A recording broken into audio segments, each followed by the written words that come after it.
गंगा नारायण की राह में हर रोज बिछ रहे हैं नए कांटे। डैमेज कंट्रोल नहीं हुआ तो टूट जाएगा जीत का सपना। दूर नहीं हो रही है राज परिवार समर्थकों की नाराजगी। भाजपा के समक्ष 2009 चुनाव जैसी चुनौती। नमस्कार, आजाद सिपाही विशेष में आपका स्वागत है। मैं हूं राकेश सिंह। मधुपुर विधानसभा क्षेत्र में उपचुनाव के लिए अब महज एक सप्ताह का समय रह गया है और इस लिहाज से अगले 5 दिन तक वहां प्रचार अभियान में पार्टियां अपनी पूरी ताकत झोंकेंगी। राज्य में सत्तारूढ़ महागठबंधन की ओर से उतारे गए झामुमो के हफीजुल हसन और भाजपा के गंगा नारायण सिंह इलाके में धुआंधार प्रचार कर रहे हैं, लेकिन मधुपुर की जमीनी हकीकत और सियासी माहौल से ऐसा लग रहा है कि भाजपा प्रत्याशी के रास्ते में हर दिन नए कांटे बिछते जा रहे हैं। भाजपा का प्रदेश नेतृत्व हालांकि इन कांटों को हटाने के लिए जुट गया है, लेकिन अभी बहुत काम बाकी है। चुनावी सफलता की राह में इन बाधाओं को अब तक नजरअंदाज करना भाजपा के लिए महंगा साबित हो रहा है, क्योंकि हफीजुल हसन और महागठबंधन के घटक दलों के नेता लगातार लोगों के बीच पहुंच रहे हैं। आज की तारीख में भाजपा के लिए मधुपुर में हो चुके नुकसान को पाटने के लिए एड़ी चोटी का जोर लगाना जरूरी हो गया है, क्योंकि अब समय नहीं बचा है। जिस रफ्तार से वो पिछड़ रही है उससे इलाके में ये चर्चा होने लगी है कि भाजपा 2009 की स्थिति में पहुंच गई है। उस समय एक नए व्यक्ति को उम्मीदवार बना देने के कारण भाजपा के पुराने कार्यकर्ता बितक गए थे और उन्होंने उस उम्मीदवार के खिलाफ मतदान किया था। इसलिए स्थानीय कार्यकर्ताओं तो अब कहने लगे हैं कि मधुपुर में पार्टी की इज्जत केवल एक हेलीकॉप्टर ही बचा सकता है, जिस पर प्रधानमंत्री नरेंद्र मोदी सवार हों, जो अभी तो संभव नहीं दिखता।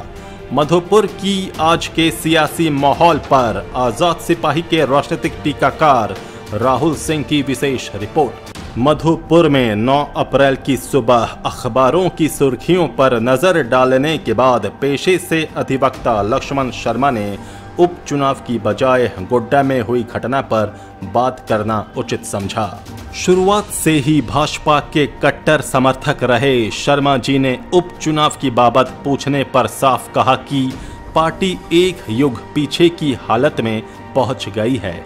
मतलब पूछे जाने पर जवाब था, हिंदू धर्म में एक युग का मतलब 12 साल होता है और पार्टी नेतृत्व के कारण 2009 में जो हालत थी कमोबेश आज फिर हम वहीं पहुंच गए हैं। शर्मा जैसे कई लोग ऐसे हैं जो उपचुनाव को लेकर जरा भी दिलचस्पी नहीं दिखा रहे हैं। इसके उलट आदिवासी और अल्पसंख्यक बहुल इलाकों में लोग 17 अप्रैल के चुनाव को लेकर खूब चर्चा करते हैं।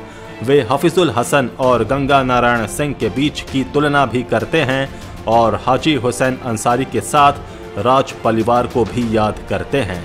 इन इलाकों के लोग भाजपा से इसलिए नाराज दिख रहे हैं क्योंकि उसने राज परिवार का टिकट काट दिया है और गंगा नारायण सिंह पर भरोसा जताया है, जो दिसंबर 2019 के चुनाव में भाजपा के लोगों को तिरस्कार भरी नजरों से देखते थे।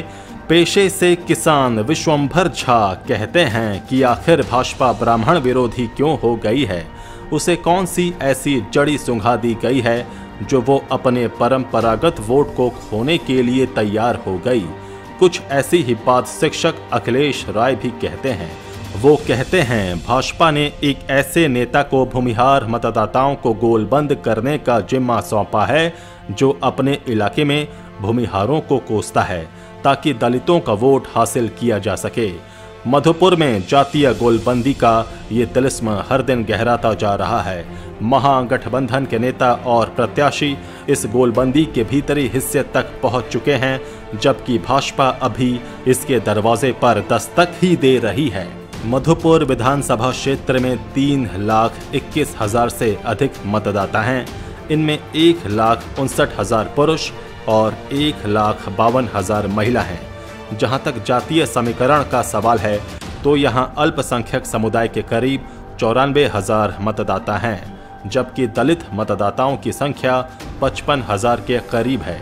आदिवासी मतदाताओं की संख्या 40,000 के आसपास है और अगड़ी जातियों जैसे ब्राह्मण, भूमिहार, राजपूत, वैश्य इत्यादि की संख्या 1,32,000 के आसपास है। इसमें यादव भी शामिल हैं। चुनावी मुकाबले में उतरे दोनों प्रमुख प्रत्याशियों के लिए अगड़ी जातियों का वोट हासिल करना टेढ़ी खीर साबित हो रहा है।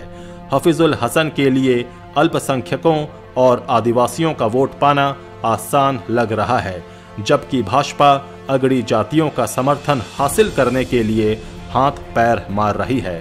क्षेत्र के ब्राह्मण मतदाता रौच परिवार का टिकट कटने से नाराज हैं, तो वैश्यों ने हफीजुल हसन से नजदीकी पहले ही बढ़ा ली है। मंत्री बन जाने के कारण वो इस कारोबारी समुदाय के लिए लाभकारी हो सकते हैं।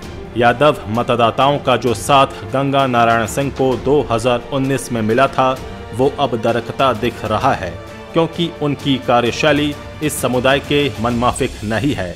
अपने कुछ लोगों से घिरे गंगा नारायण सिंह के साथ न तो आजसू के लोग नजर आते हैं और न भाजपा का कोई चेहरा। इधर महागठबंधन ने अगले एक सप्ताह में तेजस्वी यादव की 2 सभाएं करने की योजना बनाई है, जो गंगा नारायण सिंह के लिए घातक साबित हो सकती है। आज की तारीख में मधुपुर की स्थिति यही है कि भाजपा के पुराने कार्यकर्ता यानी राज परिवार के कट्टर समर्थक नाराज होकर अपने घरों में बैठे हैं और उन्हें प्रचार अभियान की मुख्य धारा में लाने के लिए कोई प्रयास भी नहीं हो रहा है। यहाँ गंगा नारायण सिंह से सबसे ज्यादा नाराज ब्राह्मण मतदाता हैं। इसी तरह यादव मतदाता भी आज की तारीख में भाजपा से छिटक रहे हैं। व्यापारी वर्ग तो रौच परिवार के समय से ही भाजपा से नाराज चल रहा था। भूमिहार बिरादरी के लोगों को साधने की जिम्मेदारी विधायक रणधीर सिंह को सौंपी गई है, लेकिन उनकी स्थिति यही है कि यहाँ के भूमिहार मतदाताओं को वो नहीं सुहा रहे हैं। इसका कारण यह है कि सारठ विधानसभा चुनाव में वो पिछड़ा वर्ग के मतदाताओं को साधने के लिए भूमिहार बिरादरी के पास कम ही सटते हैं। भाजपा ने हालांकि स्थिति को नियंत्रित करने के लिए जोर लगाना शुरू कर दिया है, लेकिन आज की तारीख में ऐसा नहीं लगता कि पार्टी नेतृत्व बहुत अधिक कामयाब हो रहा है। पार्टी के स्थानीय कार्यकर्ता 2019 का वो मंजर अब तक नहीं भूले हैं, जब आजसू प्रत्याशी के रूप में गंगा नारायण सिंह उन्हें तिरस्कार भरी नज़रों से देखते थे। पार्टी के पुराने कार्यकर्ता तो यहाँ तक कहने लगे हैं कि मधुपुर में गंगा को पार लगाना केवल एक व्यक्ति के बूते की बात है, और वो व्यक्ति हैं प्रधानमंत्री नरेंद्र मोदी। यदि उनकी एक सभा भी हो जाए तो स्थिति बदल सकती है।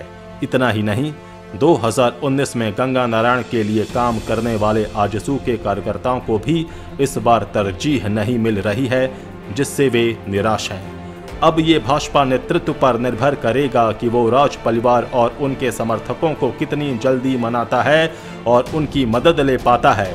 भाजपा का एक खेमा दावा कर रहा है कि पिछले चुनाव में राज परिवार को जो 65,000 वोट मिले थे वे सभी पार्टी के थे और इस बार वे गंगा नारायण सिंह को मिलेंगे।